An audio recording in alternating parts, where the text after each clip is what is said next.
Greetings. Send you all some warm, positive vibrations, and hopefully your day is off to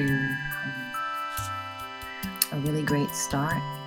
Hopefully you got some deep rest and you're feeling calm, relaxed, and ready to set the intention for your day today, right? Another day that we get to be out here on this 3D earth plane.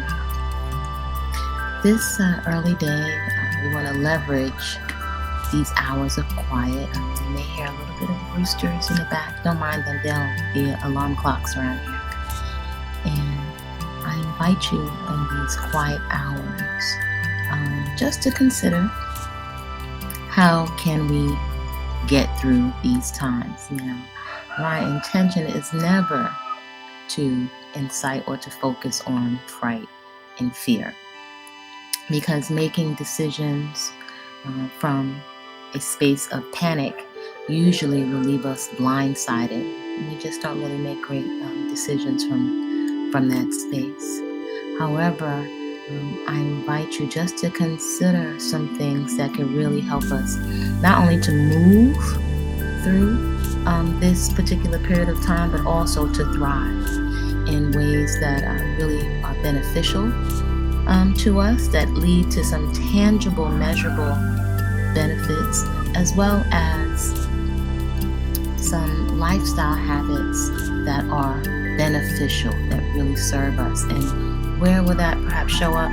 Likely that will show up in our vitality, our vibrancy, our longevity, healthy longevity. Also in our mood, right? That's where these things will be measurable, in our physical health and our ability to make decisions, and most importantly, in our endeavors to be very relaxed.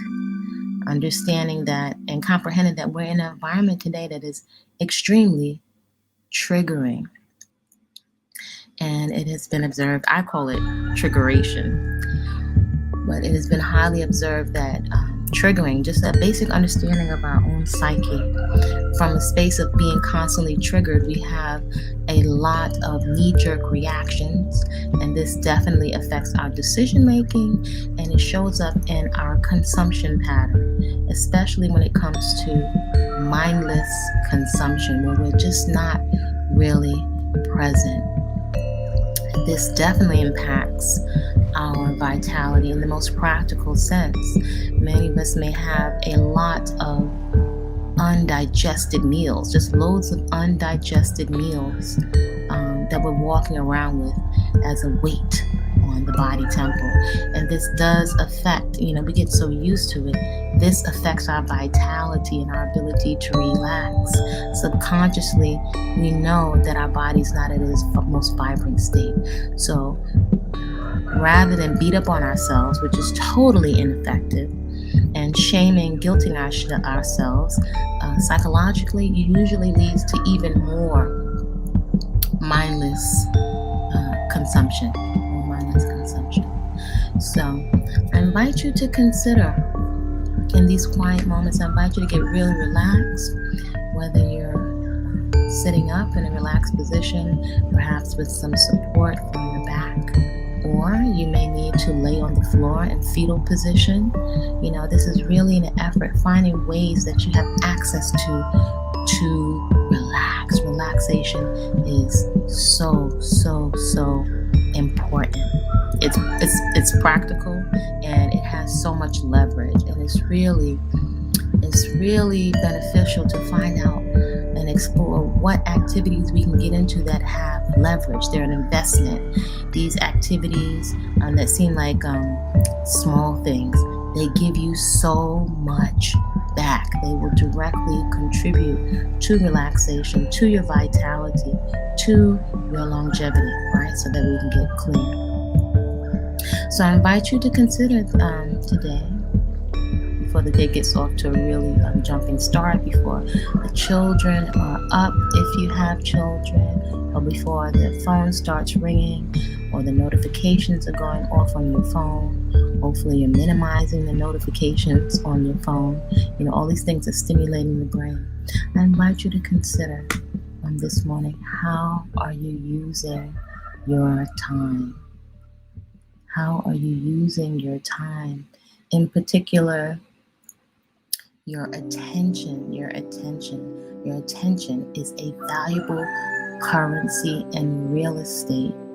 You may not even realize how much time how much of our time is being sapped, and we're being sucked and even hypnotized into a lot of what is going on, a lot of which we cannot control perhaps directly.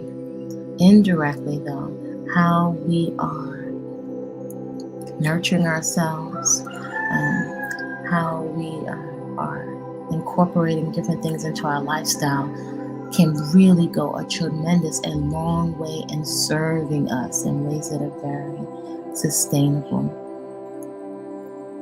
I invite you to consider, are you leveraging your activities, right? And these activities, some of the things that we encourage on this particular channel, they may seem overly simple, right?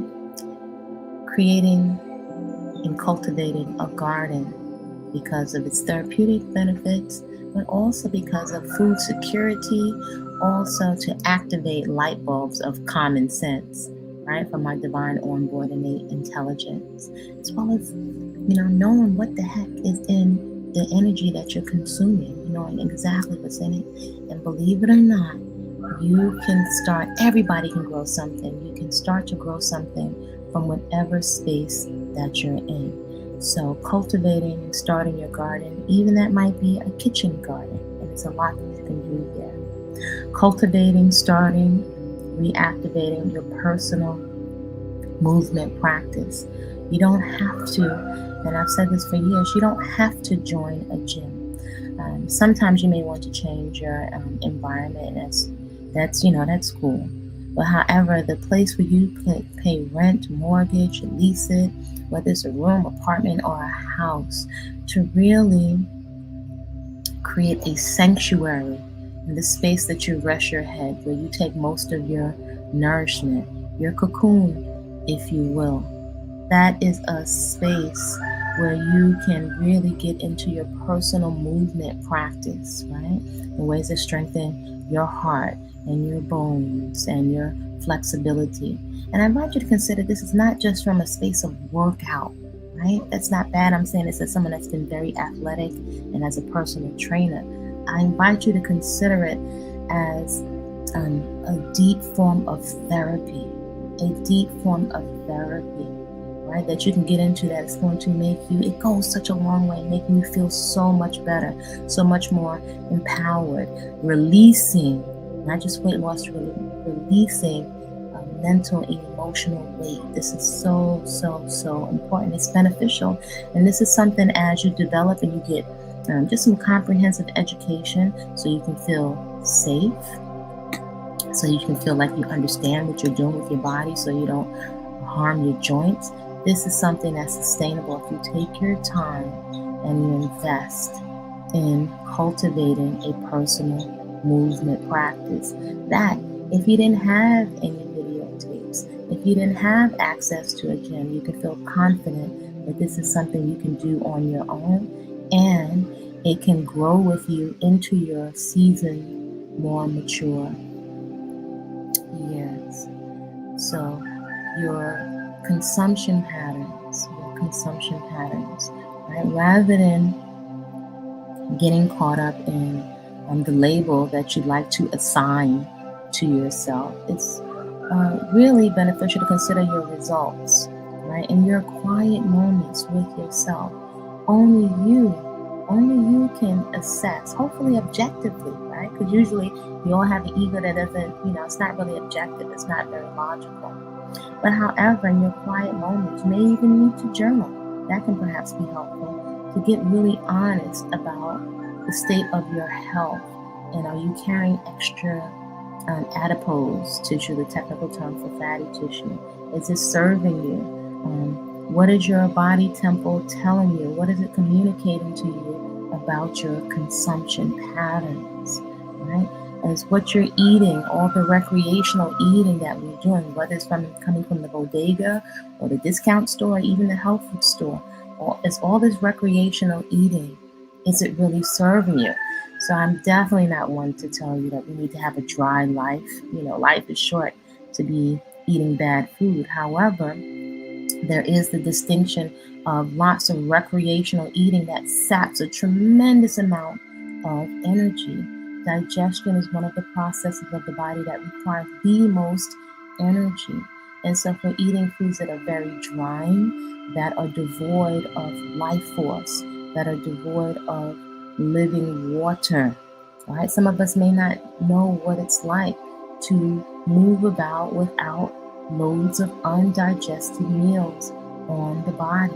And we may be in a state of cognitive dissonance about us eating merely as a form of self-medication. So there is a balance to find between nourishing the body and the cells, right? And what is one of the simplest routes is looking at our mood, slowing down. This is why relaxation is so important, so we can discern the feedback that we're getting from our body from a state of relaxation, right? What you call yourself is not as important as really tuning into your results, your vitality, your elimination, your body odor. Can you discern whether or not you have a fixation, or some would call an addiction, to things that can sit on a shelf that are devoid of living water and wet, moist fiber and life force? That these items can sit on the shelf indefinitely for years in preservatives. Is that ideally what we want to put into our body templates during this time? Is really going to benefit us, our practical or our personal movement practice, to have our joints safe and supple and strong bones. These are all a benefit of your movement practice, in addition to your movement practice giving you an infusion of joy. And we may be moving around at such a pace that we may think we don't have time for it. I would say we need it really, really bad, like a supplement. I would say that it's definitely the top nutritional supplement is joy, and that there's a distinction between joy and medicating ourselves with things that are recreational, that are devoid of life force. So feel free to check out Whole Living Foods in the Hood Part 1. There I have shared some of the things that I found in over 30 years on this path in terms of a natural living lifestyle centered around whole, fresh living, unprocessed foods. Whatever you want to call yourself, something to consider is, are we over indulging? Too much food is too much food, whether that's nuts, avocados, raw vegan cookies. These things can really be a distraction. So still living a beautiful, natural, simple, yet luxurious lifestyle that's sustainable. And so embracing health and vitality, and removing perhaps a lot of distraction when it comes to our grooming, can free up so much space for relaxation and joy, which is one of the reasons why I love having natural hair that just doesn't need a lot to look good and be healthy, right? So taking that off the table, taking lots of processed foods off the table. I'm so blessed and feel so fortunate that doesn't even come up for me as someone that used to be a junk food junkie, and then also not being a slave to products. Literally being able to take the foods that I've invested in, whether that's growing in my garden or securing them from a local farmer, being able to use these as well as things right from my yard and my garden on my face, on my skin, inside and outside, brings a tremendous amount of relief and relaxation. So I've shared some of the things that I've used that have provided the space for my body to do what it knows how to do, to clear up all of that adult acne and cystic acne. The body knows what to do, and we just stop stuffing it with these substances that are masquerading as food. And I don't take it for granted. I don't play games with addiction. It's one of the reasons why I've watched documentaries of junkies over the years. This is the time. Relaxation and clarity of our decision-making process is so, so important. So I invite you to take the time to relax today. You may need to take a couple of relaxation breaks during the day, as I've mentioned before, to maybe perhaps lay on your floor and do nothing, right? Rather than losing so many hours on these screens. I'm not here to tell grown folks what to do. And everything is not meant for the internet. I can definitely tell you your garden, your personal movement practice, your consumption patterns, and relaxation will go a long way in ways that are very sustainable to nourish you during these times. In the absence of, and we're not talking about any religion, we're not talking about any cults, we're not talking about any massive followings. These are things that we can do independently. I invite you to create some kind of support for yourself and be mindful of different things that are triggering you. Being that we're going to be triggered, might as well trigger yourself with some nature and nature sound so you can get really relaxed and clear and make a really good use of your time. So that being said, I invite you to create a great day on purpose. You're welcome to get on the mailing list because there's a lot that I don't do on the internet because we only have so much time. If you're interested in common sense nutrition, efficient fitness at lunchtime, our early morning personal movement sessions, that's hit it and quit it in 40 minutes. Sometimes that's all you need, as well as incorporating movement into your lifestyle. Right? Those are things that we're doing, and there are going to be some other events, as well as if you're interested in, I don't know, I'm going to call it a support group, because I like to come together around a specific activity, but definitely conscientious support. That will most likely be on another platform. That will be by invitation only. So you're welcome to get on the mailing list at body-culinary.com. So with that being said, create a great day on purpose. Feel free to like. You're always welcome to comment respectfully in the comment section. I don't know everything. I don't have all the answers, but there are certain things I'm very clear on. Your personal movement practice, your consumption patterns, starting your garden, right? This is therapy. All right. See y'all soon.